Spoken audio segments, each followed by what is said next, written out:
Gold hub తాకట్టులో ఉన్న బంగారాన్ని విడిపించి కొనబడును. అదే రోజు ఆన్లైన్ ధరకు కొని డబ్బులు ఇవ్వబడును. నమస్తే, వెల్కమ్ టు మనం టీవీ. నేను మీ ప్రియాంకారావు కొనిరెడ్డి. ఈరోజు మనతో పాటు ఉన్నారు గుడివాక శేషుబాబు గారు. అయితే ఆయన ఒక మాజీ విఆర్ఓ, ఒక గవర్నమెంట్ జాబ్ని వదులుకొని జనసేన పార్టీలో చేరి జనసేనని గెలిపించుకోవటం కోసం ఆయన అడుగులు వేస్తున్నారు. అసలు ఆయన గవర్నమెంట్ జాబ్ని వదిలేసి ఈ ఫీల్డ్లోకి రావడానికి ఏ ఏ అంశాలు ప్రభావితం చేశాయి అనేవి వారిని అడిగి తెలుసుకుందాం. నమస్తే అండి. నమస్తే అండి. సార్, గవర్నమెంట్ జాబ్ అంటే అది సామాన్య విషయం కాదు, సాధించడం ఒక ఎత్తు. అలానే మనకి మన తర్వాత మన పిల్లలకి కావచ్చు, భార్యకి కావచ్చు, అదొక భరోసా కింద చెప్పుకుంటారు గవర్నమెంట్ జాబ్ అంటే. సో అలాంటి గవర్నమెంట్ జాబ్ని వదిలేసి విఆర్ఓ కింద చేస్తున్న మీరు అంత మంచి పదవిని వదిలేసి జనసేనలోకి రావడానికి కారణాలు ఏంటి? కరెక్ట్ అండి. ఈరోజు టాలెంట్ ఉన్న వ్యక్తి ఏ రంగంలోనైనా సరే రాణిస్తూ ఉంటాడు. నేను ఫస్ట్ ఇంటి దగ్గర మా పేరెంట్స్, నేను చేసుకున్న మా వైఫ్, ఆవిడ కోరిక మీదట గవర్నమెంట్ జాబ్ కావాలని వస్తే బాగుండు అని అనుకున్నారు. వాళ్ళ కోరిక నెరవేర్చడం కోసం నేను కాంపిటేటివ్ ఫీల్డ్కి వెళ్ళి 3 ఎగ్జామ్స్ రాశాను. 3 కూడా క్వాలిఫై అయ్యాను. 3 జాబులు గవర్నమెంట్ జాబులు వచ్చినాయి. అందులో మన ప్రాంతానికి సర్వీస్ చేయాలంటే, మన ప్రాంత ప్రజలకు ఏదైనా సర్వీస్ చేయాలంటే విఆర్ఓ జాబ్ బెటర్ అనే ఉద్దేశంతో నేను విఆర్ఓ జాబ్ సెలెక్ట్ చేసుకుని జాయిన్ అయ్యి ఒక 10 years సర్వీస్ కూడా చేయడం జరిగింది. అయితే వ్యవస్థలో అంటే ప్రభుత్వ డిపార్ట్మెంట్ శాఖల్లో కావచ్చు, ముఖ్యంగా నేను చూసినటువంటి రెవెన్యూ డిపార్ట్మెంట్లో కావచ్చు, అవినీతి విలయ తాండవం చేస్తూ ఉన్నాను. చిన్నప్పటి నుంచి కూడా నాకేంటంటే సమాజానికి మనం ఏం చేయగలిగితే అది చేయాలి అనేటటువంటి కాన్సెప్ట్తో పెరిగాను నేను. కానీ డిపార్ట్మెంట్లోకి వెళ్ళిన తర్వాత సర్వీస్ పరంగా సాటిస్ఫై అయ్యాను, కానీ వ్యవస్థను మార్చడం కోసం కానీ నేనేం చేయలేకపోతున్నాను. ఉదాహరణకి నా లెవెల్లో నేను పనిచేయాల్సి వచ్చినప్పుడు నా లెవెల్లో అయిపోయే పని అయితే ఫ్రీగా అయిపోతుంది విఆర్ఓ లెవెల్లో, కానీ నా పై స్థాయి తహసీల్దార్ కేడర్లా ఉంటారు పైన, వాళ్ళ దగ్గరికి వచ్చేసరికి తప్పకుండా అవినీతే. ఎంత ప్రయత్నం చేసినా వాళ్ళు నన్ను శత్రువుగా చూస్తున్నారు తప్ప అవినీతి లేకుండా పని మాత్రం చేయట్లేదు. అలా నేను చాలా గ్రౌండ్ లెవెల్లో ప్రజలకు ఏవైతే డిపార్ట్మెంట్లతో ఎక్కువగా పని ఉంటుందో, ఉదాహరణ రెవెన్యూ బాగా అవసరం. ప్రతి ఒక్కరూ కూడా పొలాలు కొన్నా, ఇళ్ల స్థలాలు ఏది ఉన్నా సరే రెవెన్యూ డిపార్ట్మెంట్కి రావాలి. తర్వాత స్థానికంగా పోలీస్ స్టేషన్ ఉంటుంది. చిన్న ఇష్యూ ఏది జరిగినా పోలీస్ స్టేషన్కి వెళ్ళాలి.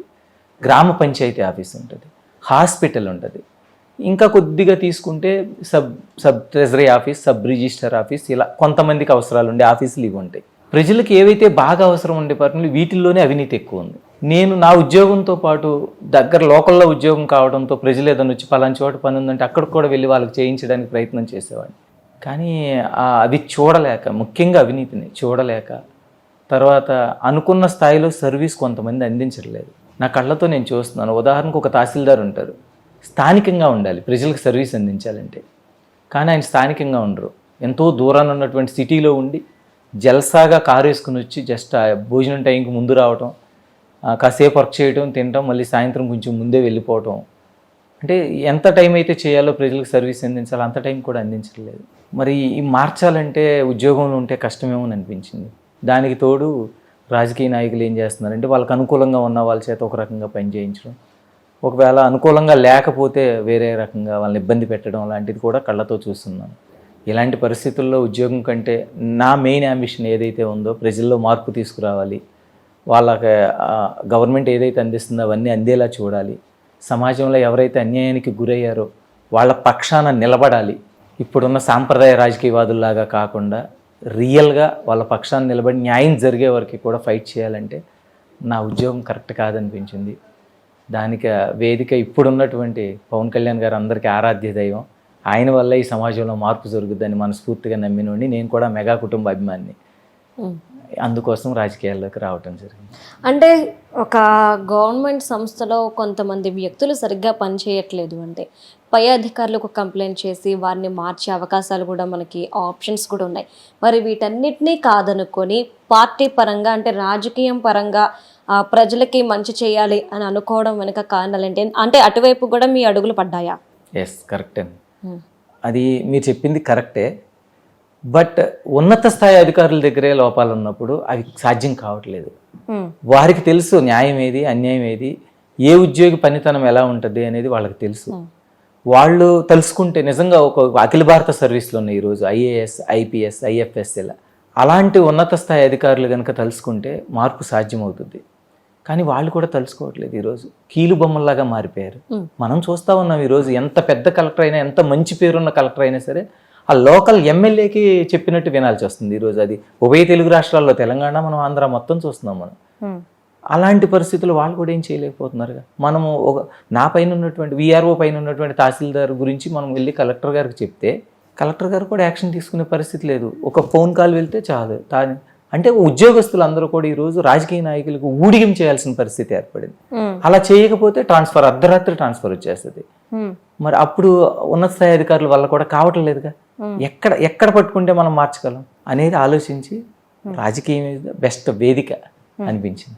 అయితే శేషుబాబు గారు కృష్ణా జిల్లాలో 16 నియోజకవర్గాలు ఉన్నాయి. సో వీటి నుండి 2 జనసేన కేటాయిస్తున్నారు. అయితే అవనిగట్టులో టీడీపీ చాలా బలంగా ఉంది. మరి టీడీపీ బలంగా ఉన్న ప్రాంతంలో జనసేనకి టికెట్ ఇవ్వడం వెనుక కారణాలు ఏంటి? అంటే చాలామంది దీని వెనుక మీరు చేసిన సేవా కార్యక్రమాలు అలానే ప్రజల్లోకి దూసుకెళ్లడమే అవనిగడ్డలో జనసేనకి టికెట్ రావడానికి కారణం అనేసి అంటున్నారు. అసలు ఏం చేశారు అక్కడ? మీ పాత్ర ఎలాంటిది? జనసేన పార్టీ 2014లో స్థాపించబడింది. జనసేన పార్టీ స్థాపనకు ముందే ప్రజారాజ్యం కూడా చాలా బలంగా ఉంది. అవనిగడ్డలో ప్రజారాజ్యం పార్టీ కూడా మంచి ఓటింగ్ ఉంది. కేవలం ఆ రోజు ఇండిపెండెంట్లు పోటీ చేసి కొన్ని ఓట్లు చీలగొట్టడం కారణంగా అప్పుడు టీడీపీ ఎమ్మెల్యే అభ్యర్థి గెలిచారు. కానీ ప్రజారాజ్యం అభ్యర్థి గెలవాలి. ఎందుకు అంటే మెగా కుటుంబ అభిమానులకు నిలయం అవనగడ్డ నియోజకవర్గం. స్టేట్ అంతా ఒక ఎత్తు, అవనగడ్డ నియోజకవర్గం ఒక ఎత్తు. మెగా చిరంజీవి గారి అభిమానులు, ఈ రోజుకి పవన్ కళ్యాణ్ గారి అభిమానులు, రామ్ చరణ్ గారి అభిమానులు, అట్లా అల్లు అర్జున్ గారి అభిమానులు, మొత్తం ప్రతి ఇంట్లో చిరంజీవి గారి ఫోటో ఉండేది ఒకప్పుడు. ఇప్పుడు పవన్ కళ్యాణ్ గారి ఫోటో ఉంటుంది. ఓటు రాని చిన్నపిల్లలు కూడా పవన్ కళ్యాణ్ గారు అంటే అభిమానులు. అంత బాగా ఉంటుందండి అవనగడ్డ నియోజకవర్గం. అయితే 2014లో స్థాపించిన తర్వాత కొంతమంది జనసేన పార్టీ జెండా పట్టుకుని పెద్దవాళ్ళు వచ్చినా బయటకు రాకపోయినా యువత బయటకు వచ్చారండి. వాళ్ళందరికీ కూడా ఒక సరైన మార్గనిర్దేశం చేయడానికి కావలసిన నాయకత్వ లోపం కనిపించింది అవనగడ్డలో. నాయకులు ఉన్నారు, కొంతమంది పార్టీలో జాయిన్ అయ్యారు, నాయకత్వం వహించడానికి ప్రాధాన్యత ఇచ్చారు. కానీ ఏమైందంటే వాళ్ళకి సరిపడక నాయకులు ఈ యువతని సరైన మార్గంలో నడిపించలేకపోయారు. నేను జాబ్ చేసుకుంటూ అక్కడే లోకల్లో జాబ్ చేసుకుంటూ ఉన్నాను. జాబ్ చేసుకుంటూ పవన్ కళ్యాణ్ గారు అంటే నాకు స్వతహాగా ఇష్టం, చిరంజీవి గారు అన్నా కూడా. ఆ భావజాలంతో ఏకీభవించి సర్వీస్ యాక్టివిటీస్ చేస్తూ ఉండగా ఈ యువత పాపం చేయాలని కోరుకుండేది.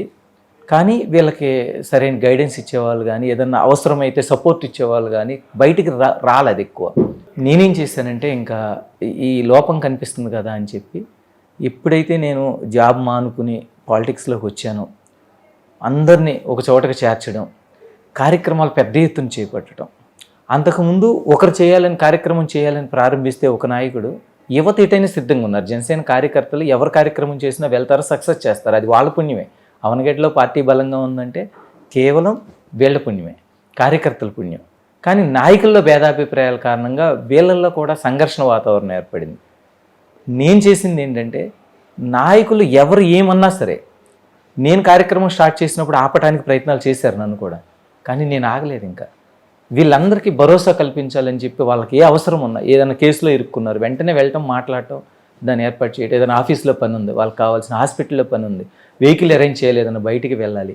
ఇలాంటి కార్యక్రమాలన్నీ కార్యకర్తలకు చూడటంతో పాటు కార్యక్రమాలు పెద్ద ఎత్తున చేశాము, ఉద్యమాలు చేశాం. నాకు తెలిసినంతవరకు కృష్ణా జిల్లాలో అవ్వనగడ్డ నియోజకవర్గంలో చేసినన్ని, జనసేన పార్టీ చేసినన్ని ఉద్యమాలు కృష్ణా జిల్లాలో ఏ నియోజకవర్గంలో కూడా చేయలేదండి. ఒక 36 గంటల నిరాహార దీక్ష కదలకుండా పోలీసులు వచ్చి అర్ధరాత్రి జీపులు ఎక్కించు తీసుకోవడానికి ప్రయత్నం చేస్తే స్థానిక మహిళలు వచ్చి అడ్డం పడి ఆపేస్తారు. 36 గంటలు దీక్ష చేసి స్థానిక సమస్యల పరిష్కారంలో మేము విజయం సాధించాం. తర్వాత అవనగడ్డ కోడూరు ప్రధాన రహదారి అని చెప్పి పవిత్ర పుణ్యక్షేత్రం అండి హంసలదేవి సాగర సంగమం. కృష్ణానది ఎక్కడో మహారాష్ట్రలో పుట్టినటువంటి కృష్ణానది కృష్ణా జిల్లాలో ఉన్న హంసలదేవి దగ్గర సముద్రంలో బంగాళాఖాతంలో కలుస్తుంది. అలాంటి పుణ్యక్షేత్రము హంసలదేవి టెంపుల్ ఉంటుంది. పర్యాటకులు బాగా వస్తారు. ఆ రోడ్డు వెళ్తే ఒక్కసారి ఎవరైనా యాత్రికులు వస్తే రెండోసారి రాలేరండి. ఎన్ని యాక్సిడెంట్లు అయినాయి, రోడ్డు పాడైపోయాయి. అది సాక్షాత్తు రాష్ట్ర ముఖ్యమంత్రి జగన్మోహన్ రెడ్డి గారు అవనగడ్డ సభలో, బహిరంగ సభలో అనౌన్స్ చేశారు, 35 కోట్ల రూపాయలు పెట్టి రోడ్డు వేయిస్తున్నాం మేము మా ప్రభుత్వ హయాంలో అని చెప్పి. కానీ సంవత్సరం దాటినప్పటికీ కనీసం ₹1 కూడా నిధులు మంజూరు చేయలే. దానికోసము ఒక 500 నుంచి 1000 మందితో 15 కిలోమీటర్ల పాదయాత్ర ఒరిజినల్గా 13 కిలోమీటర్ల రోడ్డు అది. మేము ఆ సెంటర్ ఈ సెంటర్కి వెళ్తే 15 కిలోమీటర్ల పాదయాత్ర ఉవ్వెత్తున చేసాం. స్థానిక ప్రజలు దాంట్లో కలిశారు. అట్లా ప్రతి ఏ విషయమైనా తీసుకోండి, స్థానిక ప్రజలను కలుపుకుని వెళ్ళటంలో మేము సక్సెస్ అయ్యాం. నేను ముఖ్యంగా రాత్రి పగలు తేడా లేకుండా వాళ్ళకి అందుబాటులో ఉండటం, సమస్యలు ఏది చెప్పినా ప్రజలు వాళ్ళ పట్ల మేము సానుకూలంగా స్పందించి వాళ్ళ దగ్గరికి వెళ్ళి ఆ పని అయ్యేలా ప్రయత్నం చేయడంతో యువత మరియు స్థానిక ప్రజలందరూ కూడా జనసేన పార్టీకి ఆకర్షితులై వాళ్ళు రావటం జరిగింది. అనేక ఉద్యమాల ఫలితంగా అది పార్టీ ఆఫీస్కి కూడా చేరటం జరిగింది. అవనగడ్డలో పార్టీ బలంగా ఉంది. That to community, OC Kapu community కూడా బలంగా ఉన్నారు, ఎక్కువ మంది ఉంటారు. ఇవాళ నిర్దేశించే స్థాయిలో స్థానిక ఎమ్మెల్యే అభ్యర్థిని నిర్దేశించే స్థాయిలో కాపు కమ్యూనిటీ ఉంది. ఈ సమీకరణాలన్నీ కలవటంతో ఈరోజు అధ్యక్షుల వారు కూడా అవనగడ్డనే జనసేన కేటాయించడానికి సిద్ధమయ్యారు. Thank you so much sir. Thank you.